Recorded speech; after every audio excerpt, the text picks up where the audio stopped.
Morning, ladies and gentlemen. Thanks, John. It's my role to welcome you all here today, and I'm also delighted that the Taoiseach has taken time out of her busy schedule to join us. Her attendance at this conference, I think, affirms and reaffirms the Government's commitment to regional development and ensuring that balanced growth happens throughout Ireland. I'd also like to thank our national and international speakers, the panel, and to all of you in the audience. It's always great to see such a large audience here, and an impressive gathering of all the key influencers from all over Ireland who are involved with or interested in regional development. And that really is the focus of why we're here today. So what are we trying to do here? Well, we see our National Dynamic Regions Conference as an opportunity to share and to learn. Our speakers will cover a number of important topics that will inform strategy, development and action, and also provide the lead in new areas of regional development thinking, which is always hugely important. So our themes are going to range from energy and environmental sustainability to knowledge and innovation, as well as people and culture. And all of these are central to our future planning, both as a nation and as a regional development agency. Our success as a nation at a national and regional level will depend on how effectively these themes are managed and developed over the coming months and years. We certainly hope that today's conference will provide robust discussion and analysis on these and many other emerging areas. Our speakers have said they're at your disposal and will be delighted to answer your questions. So as John says, we're hoping for a very interactive as well as informative conference. Now, with such a large crowd, I should take the opportunity to tell you a little bit about Shannon Development. So, as CEO, you'll give me a little bit of time on that. Just a bit of background on our particular reasons for holding this conference. So, Shannon Development is celebrating 50 years, 50th anniversary this year. I mean, half a century in the regional development business, we certainly have learned the importance of always keeping an eye on the future. And faced with an unprecedented set of economic challenges, we thought it would be a good opportunity to bring together a group of highly respected speakers with a range of regional development expertise in order to share their thoughts. As a regional development agency, Shannon Development has a unique added value dimension. We operate across different sectors, both horizontally then, being able the ability to integrate those various sectors, and also to be very good at the vertical side of that. We want to generate regional benefits that cannot be delivered under the centralised single sector approach to economic development that happens at a national level.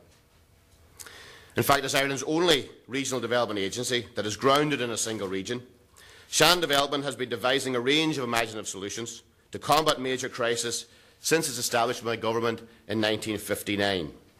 And throughout those 50 years, the economic environment we faced has included booms and busts and required innovative thinking and actions and a large amount of risk-taking. And we were reformed 50 years ago. Ireland was a very much an agricultural-based economy. And now we're on the cusp of a knowledge economy. And Shannon Development has been throughout all those years and has had to reinvent itself many times in order to be effective for that changing environment.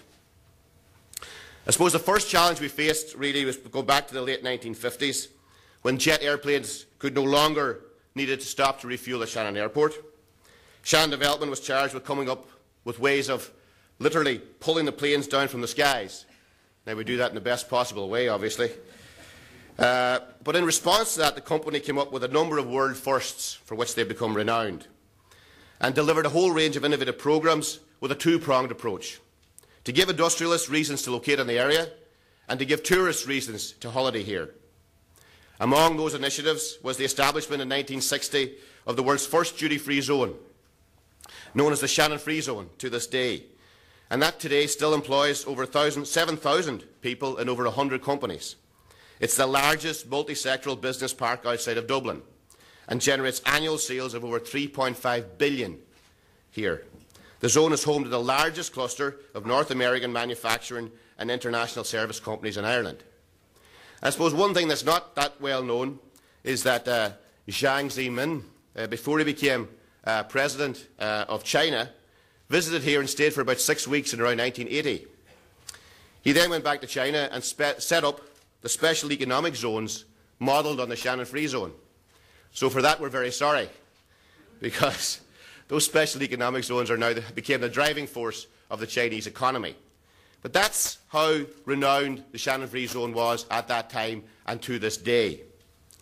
Over the years, Shannon Development has built a wide range of business premises, primed and ready for industry to locate. Today, Shannon Development's economic footprint can be seen in every corner of the region, from Burr and Offaly to Tralee and Kerry, from Thurles and Tipperary to Milltown, Malby and Clare. We operate 57 technology parks, industrial estates and business parks, and there are over 20,000 people employed across that range of parks and estates. One of these here is in Limerick, is the National Technology Park, which again is 25 years old this year. 25 years. And despite what Dublin would tell you, it was Ireland's first technology park. It's a critical part of our industrial infrastructure here in the region. Over 4,000 people are employed in over 80 companies. And it was developed, as a lot of things have been developed along with Shannon Development, it was developed with the then NIHE, which subsequently became the University of Limerick. Within that NTP, Shannon Development's Innovation Centre houses over 30 companies currently and was chosen in the 1980s by the EU Commission, no less, as the model for innovation centres throughout Europe. Over the years, hundreds of companies have successfully grown and developed and come out of that innovation works.